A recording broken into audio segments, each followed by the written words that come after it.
Hello students, today we'll be starting with electrostatics. Now, what do you understand by the name electrostatics? Electrostatics is a branch of physics which deals with stationary charges. That is the reason it is called as statics. Okay, means charges are at rest. Now, when charges are at rest, they radiate electric field. So in electrostatics, you are going to learn about electric field. So let us start.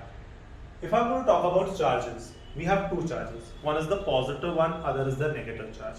Okay, so you're going to find that this chapter is mostly related to the chapter that is magnetism. Like in magnetism, you have learned about North Pole and South Pole. In electrostatics, positive charge, negative charge. So we are going to say, for example, here I have a positive charge and here I have a negative charge. Then we say electric lines of force always travels from a positive charge towards a negative charge. Two electric lines of force never intersect each other. Electric lines of force are crowded at the region where the electric field is strong and are far away from each other where the electric field is weak. So electric field is capital E bar. As magnetic field was called as magnetic induction, electric field is called as electric intensity. Okay, so this is electric intensity. Okay, now in magnetism, monopole doesn't exist. Means you cannot separate north pole and south pole of the magnet. But in electrostatics, monopole do exist. Means we can also take isolated positive charge, we can also take isolated negative charge. Now electric lines of force always leaves or enters the conductor normally. It leaves the positive charge normally, it is coming out of the positive charge and it enters inside the negative charge. Means isolated positive and negative charges are possible. Okay, that becomes the basic thing about our electric lines of force. Now remember, electric lines of force cannot pass through a conductor, but it can pass through an insulator. Okay, so electric lines of force always passes through an insulator, it cannot pass through a conductor. Further, the electric lines, they apply lateral pressure on each other when two like charges are placed beside each other. Means, for example, if here I have a unit positive charge, if here I again have a unit positive charge, means electric lines of force are going to come in the outward direction. Now as electric lines of force are coming in the outward direction, the electric lines of force of the first charge is coming in this direction and of the second charge is again coming in this direction. Means this is going to push this, this is going to push this, means they apply lateral pressure on each other. That is the reason like charge, they repel each other. The same thing can be observed with the negative charges. So that becomes the basic thing related to our electric field or electric lines of force. Now, further, if we are going to move to the next part of the chapter, the next part of the chapter will be Coulomb's law. Coulomb's law is the most important part of the chapter. Now what exactly Coulomb told us? He said, for example, if here we have a positive charge, we have a negative charge, then there will be a force of attraction. He said, let two charges be separated by a distance that is r. So according to Coulomb's law, the force of attraction or repulsion, it can be a force of attraction or repulsion between the two charges, is directly proportional to the product of the two charges. The first charge is Q1, the second charge is Q2. So force is directly proportional to Q1 into Q2 and it is inversely proportional to the square of the distance. So F is inversely proportional to R square. If I am going to club this together, it will be F directly proportional to Q1 into Q2 upon R square. If I am going to remove the directly proportional sign, I am going to introduce a constant. Now in electrostatics, the constant is 1 by 4 pi epsilon naught Q1 into Q2 upon R square. As in magnetism, the constant was mu naught upon 4 pi. In electrostatics, the constant is 1 by 4 pi epsilon naught, and that becomes the basic formula for Coulomb's law.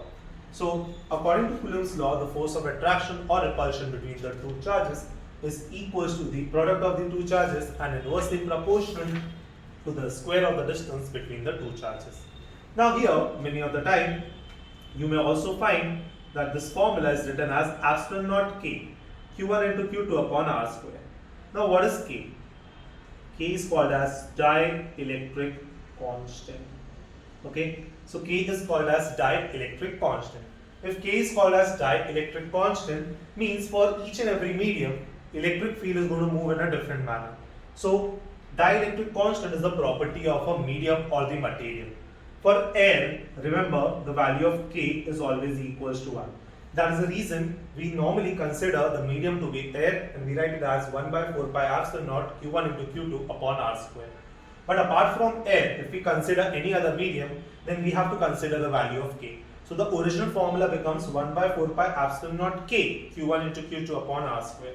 Now as I told you, K is your dielectric constant. The basic value of K is, I can say epsilon naught is epsilon naught into K. Okay. Now K is equals to epsilon upon epsilon naught. That is the basic formula for K, that is dielectric constant. Means at the place of epsilon naught K, I can also write it as epsilon, where epsilon is called as permittivity of a medium. Epsilon naught is permittivity of a free space. Epsilon is permittivity of medium. 1 by 4 pi epsilon naught, epsilon Q1 into Q2 upon R square. So that becomes the basic formula for our force. Once we are done with this, okay, एक बार इतना हो गया, this is our Coulomb's law. Now we can also write Coulomb's law in vector form. If I am going to write Coulomb's law in vector form, let me write it here. In vector form, Coulomb's law can be written as F bar is 1 by 4 pi epsilon naught Q1 into Q2 upon R square into unit vector, that is R cap. So that becomes the basic representation of Coulomb's law in vector form. Once we are done with Coulomb's law, we are going to move to the next thing, that is superposition of charges. Superposition of charges. Okay. Now, what exactly superposition of charges tells us? For example, if here I have a charge Q1 and beside that I have multiple charges Q2, Q3, Q4, then all the charges are going to apply force on Q1. Force on Q1 due to second charge F12, due to third charge F13, due to fourth charge it will be F14, bar, bar, bar. According to superposition of charges, the total force acting will be equal to F12 bar plus F13 bar plus F14 bar. That is vector addition of the individual force. So that becomes your principle of superposition. Now here you can also substitute the value of force, that is 1 by 4 pi epsilon naught Q1 into Q2 upon R square into unit vector, that is R cap. Because here we are doing the vector addition. So that becomes the basic thing related to superposition of charges. Once we are done with superposition of charges, the next topic which is there in the chapter is electric field intensity at different point. The same manner we did electric field intensity for magnetism, magnetic field intensity for magnetism, we are going to do electric field intensity for electrostatics. So electric field we are going to take on the axis and then on the equator. Electric field intensity on the axis, that is E axis, is 1 by 4 pi epsilon naught into 2p upon r cube. For equator, E equator is 1 by 4 pi epsilon naught into p upon r cube. Okay, even here E axis is equals to twice of E equator. Okay, now what is P? P is called as electric dipole moment. Electric dipole moment. Even electric dipole moment moves from negative to positive, same as your magnetism, where magnetic dipole moment used to move from south to north. Here electric dipole moment moves from negative to positive and it is denoted by P bar. So we say electric dipole moment P is equals to charge Q into the length, that is 2L. 2L is the basic distance between the two charges, that is positive charge and the negative charge. So P is equals to Q into 2L becomes the basic thing. Now as this is the basic formula for electric dipole moment, you can also write the formula for torque. You can say that electric torque is equals to PE sin theta. Now your magnetic torque was B, what MB sin theta, here this is PE sin theta. Okay, so M was magnetic dipole moment, P is electric dipole moment. Q is electric charge, QM was magnetic pole strength. Okay, so that becomes the basic formula related to electric field. Now electric field also has one more formula, that is electric field E is equals to force upon charge. So as electric field E is equals to force upon charge, now this is the test charge, that is Q naught. What is force? 1 by 4 pi r square naught Q into Q naught upon r square. Because I am going to consider the force between the charge Q and the test charge, that is Q naught, divided by Q naught. Q naught will get cancelled out. E is equals to 1 by 4 pi r square naught into Q by r square. That becomes the basic formula for electric field intensity, that is in general electric field intensity, that is E. Now, if I am going to consider electric field intensity between two parallel plates, this is plate A, this is plate B.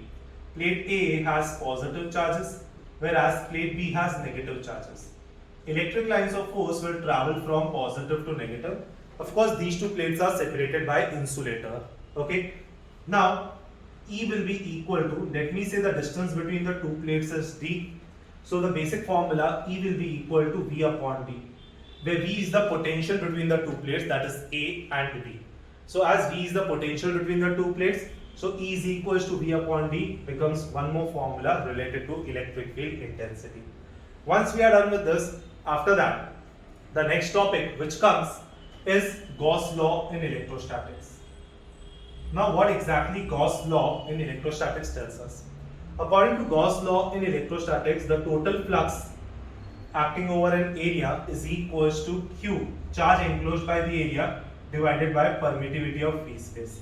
That is, phi is equals to Q upon r square naught. Now as we are talking about flux, now here what will be the flux related to electric field? We are going to say, for example, here we have positive charge and here we have a negative charge. Then we know that electric lines of force will travel from positive charge towards a negative charge. A small area in contact, that is capital A bar, I will be saying that is phi is equals to E bar dot A bar, that is equals to EA cos theta, becomes the basic formula for our electric flux. Once we are done with all these formulas, there are more three formulas related to the chapter, and that is the formula related to densities. Now, it is called as charge densities. So if I am going to talk about charge densities, charge density will be of three types. One will be linear charge density, other will be surface charge density, third will be volume charge density. Now what do you understand by linear charge density? When charges are distributed over the entire length of the conductor, it is called as linear charge density, denoted by lambda. What is surface charge density? When charges are distributed over the entire surface, it is called as sigma. Volume charge density, when charges are distributed over the entire volume, it is called as rho, that is volume charge density. Linear charge density is charge distributed over the length, that is Q by L. Surface charge density is charge distributed over the area, that is Q by A. Volume charge density is charge distributed over the entire volume, that is V. So these are the basic formulas, that is Q by L, Q by A, Q by V. What will be the basic unit? It is coulomb per meter charge by length. This is coulomb per meter square. This will be coulomb per meter cube. So these are the basic formulas which are related to your electrostatics. Now you are going to see that electrostatics is somewhat related to magnetism. Okay, so in magnetism, if we have M, in electrostatics we have P. In magnetism, if we have B, in electrostatics we have E. In magnetism, if we have mu naught upon 4 pi, in electrostatics we have 1 by 4 pi r square naught. In electrostatics, if the charge is Q, there we have pole strength, that is Q. So like this manner, electrostatics is related to magnetism. You are going to find the comparison between electrostatics and magnetism in your textbook in the chapter magnetism. There is a yellow color table which is actually comparing the magnetic field components with the electric field components. In 12th standard, you are going to further elaborate, or you are going to learn more things in the chapter, that is electrostatics. So that becomes the most important thing in electrostatic. So I hope you are clear with this.